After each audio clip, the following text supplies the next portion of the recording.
bata, ako nga pala si Teacher Amalie Guerrero. Mag-aaral tayo ngayon at sa ating pag-aaral, umpisahan natin ang ating pag-aaral sa panalangin. Sige, tayong lahat ay yumuko at tayo tumikit, tayong nanalangin.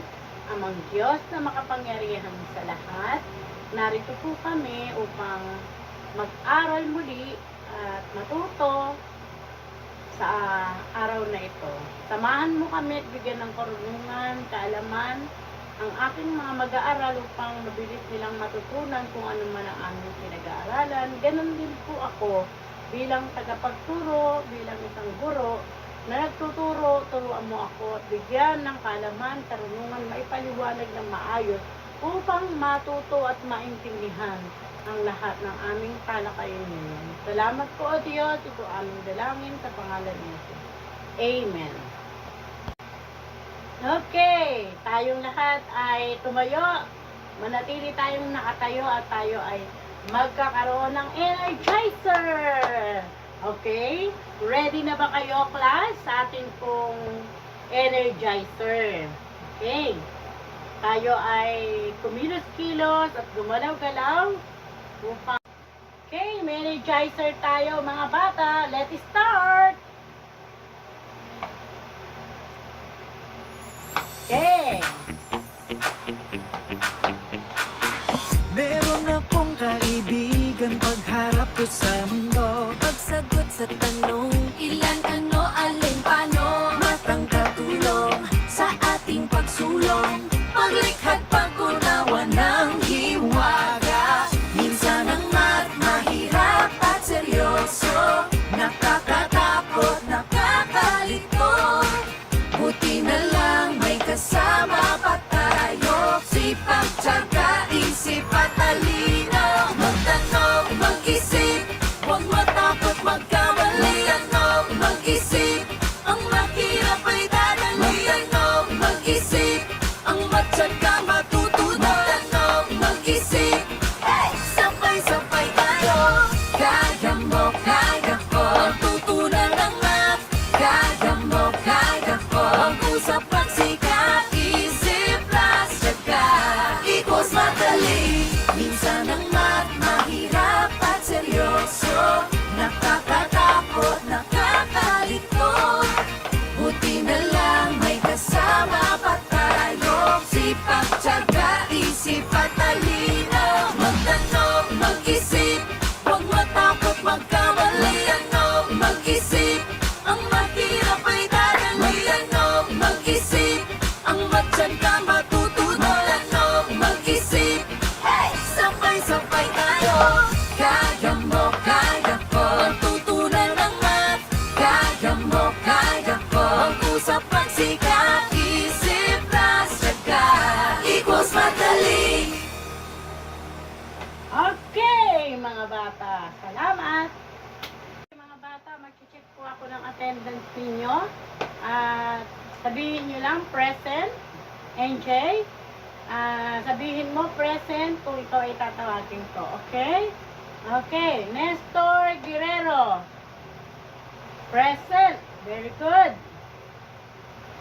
Randy Temporal. Very good. Present. Osea Guerrero. Okay. Very good. Roselyn Peñas. Okay. Very good. Ruth Labaco. Okay. Very good ulit sa inyong lahat. Okay. Salamat mga bata. Lahat kayo ay present. Ang lahat ng present ay nasa 30. Kaya ngayon, pupunta tayo sa ating presentation of classroom rules. Okay? Para alam niyo kung ano ang mga dapat gawin sa ating pong pag-aaral habang kayo ay nasa classroom. Okay, number 1, ask question. Ibig sabihin, pwede kayong magtanong kung meron kayong hindi naiintindihan. Number 2, respect and listen to your classmates. Makinig kapag ang mga classmates niyo ay nagsasalita. Irespeto natin sila kung sila ay nagsasalita sa harapan. Okay. Pangatlo, respect and listen to the teacher. Mga class, mga bata, kailangan nating makinig habang si teacher ay nagtuturo. Number 5, raise your hand to speak. Kung gusto nyong magsalita at gusto nyong sumagot, itaas lang ninyo ang inyong mga kamay. Number 6, be prepared for class. Dapat lagi tayong naka-ready sa ating mga aralin. Okay, number 7, be quiet when the teacher is talking. Ibig sabihin, walang magsasalita kapag si teacher ay nagtuturo. Naiintindihan ba mga bata? Very good. Okay, number 8, be quiet when classmates are talking. Ayan, kapag meron tayong classmate na nagsasalita at sumasagot, be quiet. Okay? Manahimik tayo. Number 9, share new ideas. Kung meron kayong mga suggestion at gustong i-share sa ating lahat para marinig ng mga classmate ninyo, share your ideas. Huwag kayong matatakot, mga bata. Okay.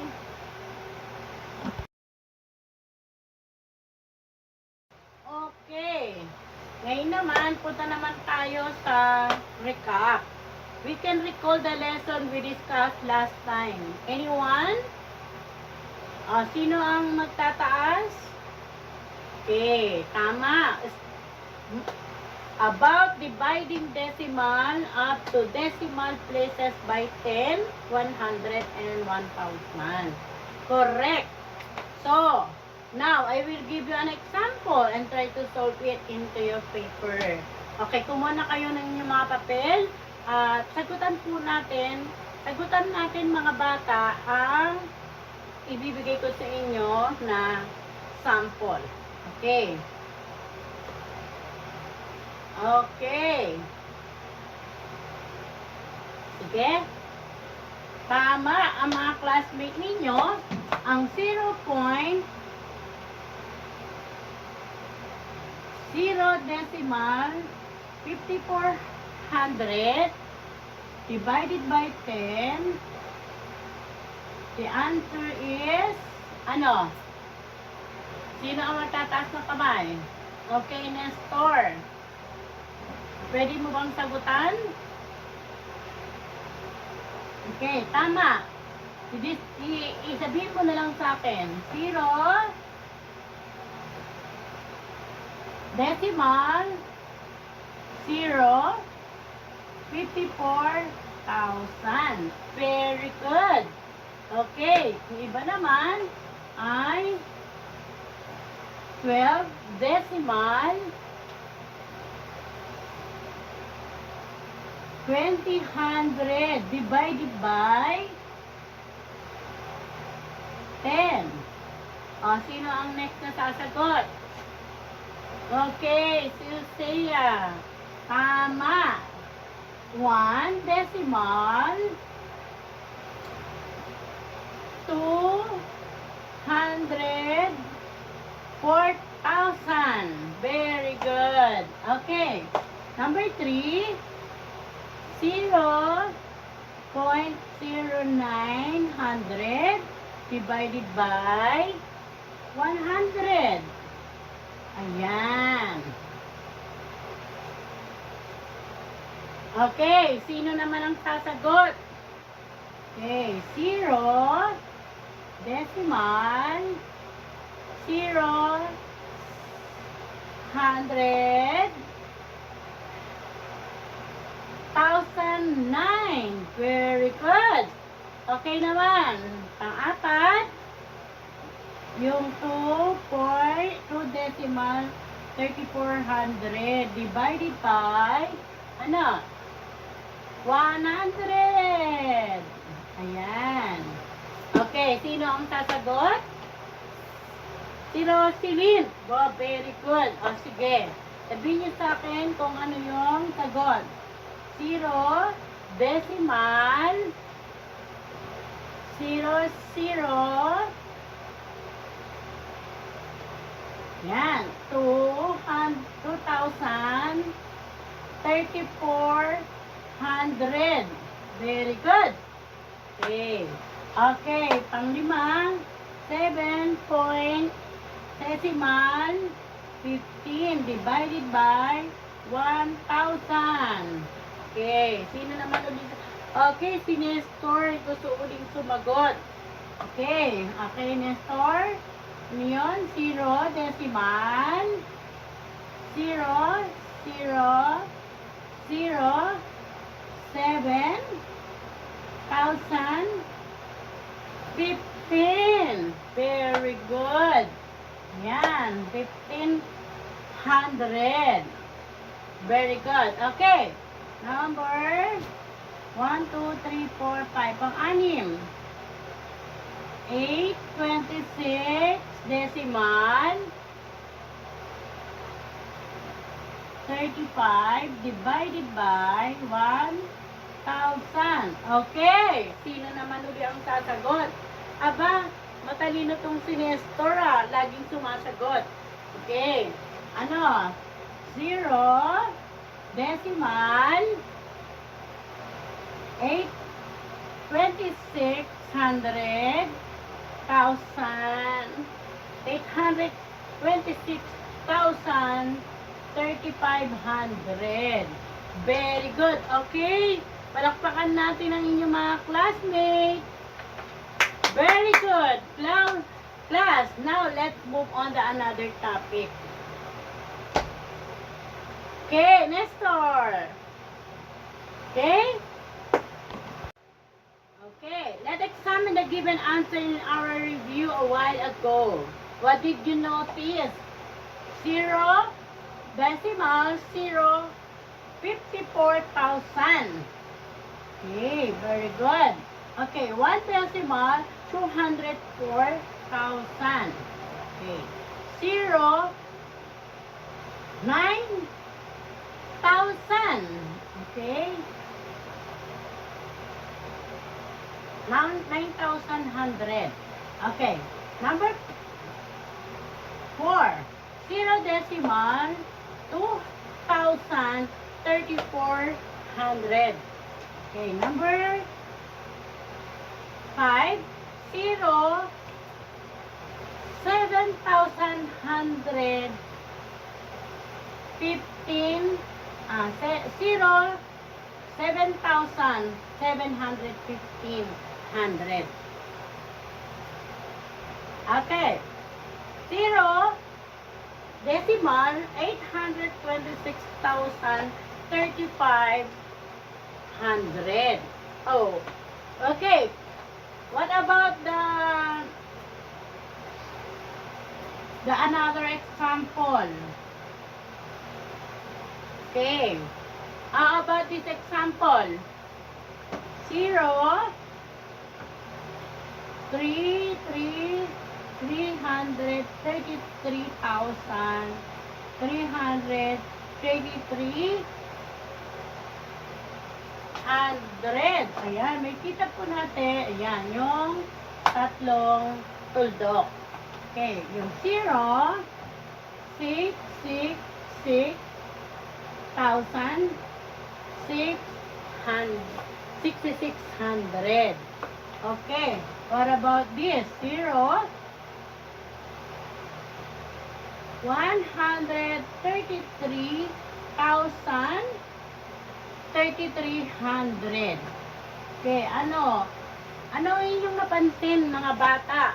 Can you guess what is the difference of two example? Very good. In the first example, the number as ending, while the other one is infinite as no end. A very good observation, class. Okay. Okay, so what is all about? Our topic today is our differentiate, terminating from repeating, and non-terminating decimal quotient. So, first, let us define what is the terminal decimal. Terminating decimal is when the solution ends in zero remainder as in exact answer. Okay, we give an example. Okay? 17, this one. 17 divided by 8. Okay, mga bata. Paano natin ito bibigyan ng solusyon? Okay, bibakita ko sa inyo ang example kung paano ito gagawin. Okay. 17 divided by 8. Okay. 17 divided by 8 can? No. Very good. Okay. The answer 17 divided by ay, mali pala ako. 17 tama pala, pwede pala. Ulit. So, what is all about? Our topic today is about differentiate terminating from repeating and non-repeating terminating decimal quotient. Okay, so first, let's define what is terminating decimal. The terminating decimal is when the solution ends in 0, remainder as an exact answer. Okay, we give an example. 17 divided by 8. Okay, 17 divided by 8 can? Oh, yes, can. The answer is 2. Can. The answer is 2. Itatapat natin ito sa 7 kasi dito tayo sa tens. Okay. 10, 2 times 8 is 16. Then, decimal point, add 0, and 17 divided by minus 16 is 1. Okay. Add 0 and bring down 0. Okay. Pwede ba natin i-divide? 10 divided by 8 equals 1. Okay. 1 times 8 equals 8. Okay. 10 minus 8 equals 2. And then, add 0. And then, bring down 0. Okay. The answer is 20 divided by 8. The answer is what? 2 or 3? 2? Oh, very good. Very good, Nestor. 2 times 8 equals 16. Okay. 20 minus 16 is 4. Okay. We can add 0 again and then bring down 0. Okay. 40 divided by 8, what is the answer? 5. Very good. Say yeah. 5 times 8 equals 40. Okay. 40 minus 40 equals 0. Okay? Naintindihan po ba natin, mga bata? Okay. We are go to the next example. This is terminating decimal. And we go to the non-terminating decimal. Okay. 5 divided by 3. Ayan. What is the answer? Non-terminating decimal or repeating decimal. When we perform division, we get some remainder. If the division process does not end, or we do not get the remainder equal to 0. Example, 5 divided by 3. Okay. Bigay natin, ha? 5 divided by 3. 10? Okay. Tama. The answer is 1. 1 times 3 equals 3. Okay. 5 minus 3 equals 2. and then decimal point and add 0. Bring down 0. What is the answer? Okay. Tama. You're correct. 6 times 3 equals 18. 20 minus 18 is 2. Then add 0 again and bring down 0. Okay. Napansin nyo ba? Naulit lang din, di ba? Okay. 20 divided by 3, the answer is 6 again. Okay, 6 times 3 equals 18. 20 minus 18 is 2. Okay. 2 and then add 0 and bring down 0. Okay. And then again, 6 times 3 equals 18. Okay. And again. Napansin nyo ba ang paulit-ulit na sagot sa repeating, di ba? Yan. Okay. Naulit-ulit lang ang what is what? Repeating numbers. Okay. Dahil that is the non-terminating decimal or repeating decimal. Okay, we give an example again, ha? Practice again natin. Okay, sino ang gustong sumagot? Gusto mo bang sumagot, Nestor? Halimbawa ng non-terminating or repeating decimal. Bigay natin ang sample ng 4 divided by 11. Okay. 11 and 4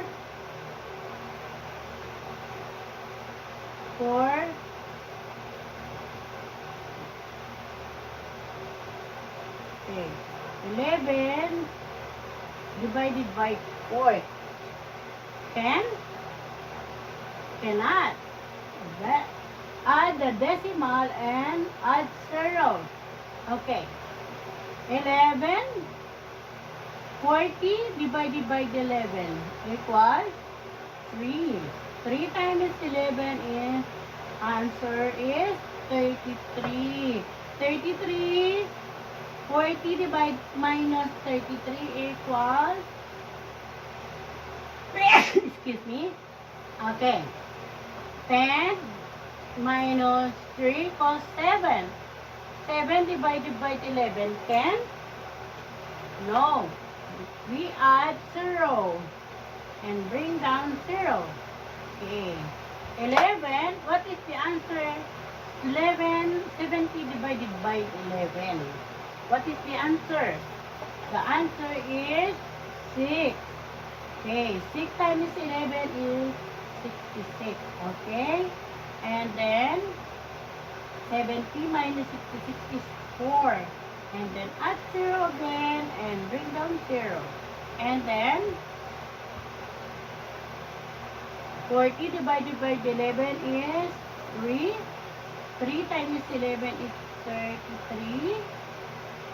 40 minus 33 is 7. And then add 0 again and bring down 0. And then another again. 6 times 11, the answer is 66. And then 10, 70 minus 64. Diba? Paulit-ulit na lang. That is non-terminating or repeating decimal quotient. Okay? Naintindihan ba mga bata? Always repeating decimal quotient. Pare-parehas lang ang sagot eh. O, di ba? 70, 40, kaya 33. Kaya paulit-ulit lang. Kaya repeating decimal quotient. Okay? Nestor? Hello? Okay. Yan. Gusto yatang sumagot ni Nestor. Okay, we give another example. New concept and practicing new skills. Number 2. Yan. Okay. 4 divided by 3. Okay. 4 divided by 3. Can? Yes. Cannot. Decimal point, decimal, add 0. Okay. Ngayon, pwede na ba? Pwede na. Okay. 30 divided by 4 is 7. Very good. 7, 3 divided by 3. Again po, 3 divided by 4 is cannot. And then 0 and decimal. Yan. 30 divided by 4 equals 7.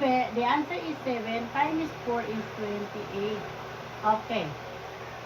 28. Okay. 20 minus 28 is 2. And then add 0, bring down 0. Okay. What is the answer? Okay. The answer is 5. 5 times 4 equals 20. And then, the answer is 0. Okay. Means the 0.7500 is an example of terminating decimal. Because the remainder is 0 and the division end or terminate. Naintindihan ba mga bata? Okay. Okay, mga bata. Solve the quotient, write T if the quotient is a terminating decimal and NT is repeating non-terminating. Write your answer in your answer sheet. Okay, I give you this number. Number 1, 3 divided by 4. Number 2, 5 divided by 6. Number 3 is 8 divided by 12. Number 4, 7 divided by 8. Number 5, 5 divided by 10. Number 6, 9 divided by 15. 7, 1 divided by 11. Number 8, 10 divided by 50. 9 is 3 divided by 16. And number 10 is 4 divided by 5. Okay. Ayan yung inyong gagawin sa sheet of paper. Write T is terminating decimal quotient and write NT is non-terminating decimal. Okay ba? Or repeating? Thank you, mga bata. Let's review, class. Okay. How do you differentiate terminating decimal quotient from non-terminating and repeating decimal quotient? Okay, Nestor? Ikaw? Okay. Tama. The terminating decimal quotient result when the division process terminates or comes to an end with 0 remainder. Very good. Okay. I'll say it. Okay. A repeating terminating decimal quotient result when the division process never ends. It is always a remainder. Very good, Seiya. Okay, we call another classmate. Who?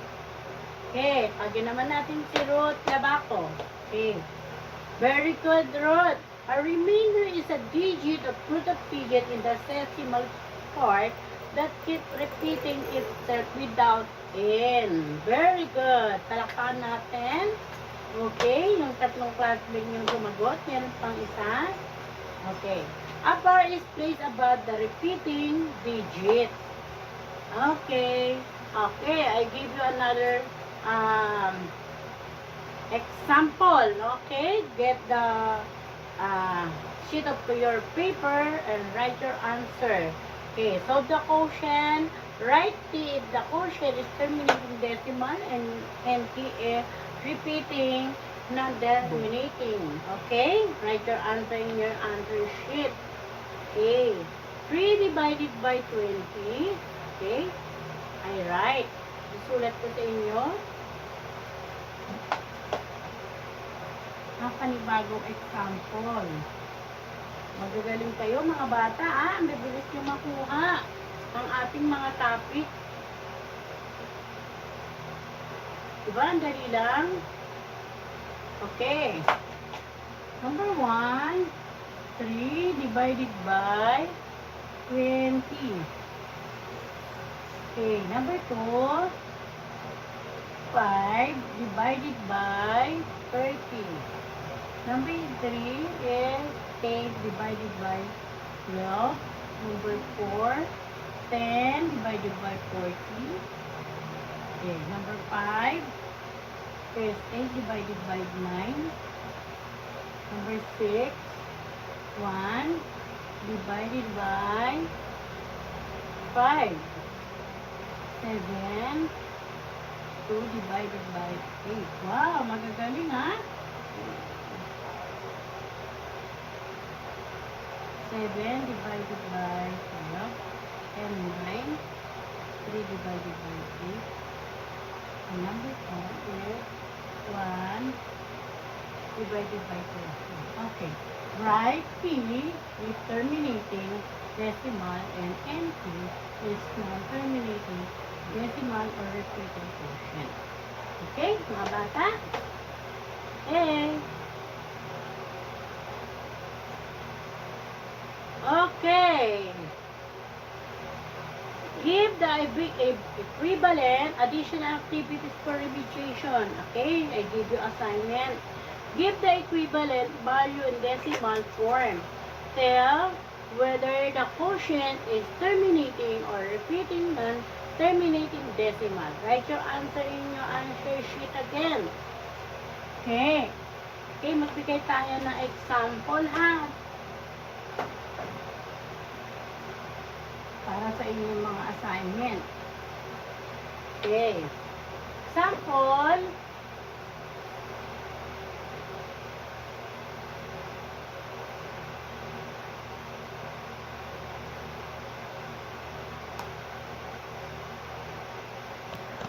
Our additional activities for remediation. Our assignment, I give you an example again. Example. 8 over 10. Ayan. 8 over 10 equals 0.8. That is the terminating decimal.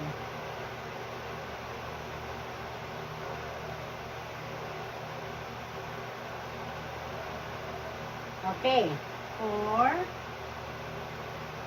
divided by 6 equals ano? Okay. 0 decimal 66 and bar notation. That is the repeating and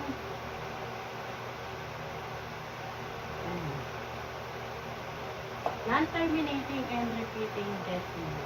Okay, mga bata, alam niyo na, ayan ang sample natin. Okay, bibigyan ko na kayo ng assignment. 1 is 16 divided by 20. Number 2, 6 divided by 11. Number 3 is 3 divided by 2. Okay, 5 lang yung ibibigay natin sa inyo. Number 4, 4 divided by 10. Plus 2 divided by 12. Okay, that is your assignment.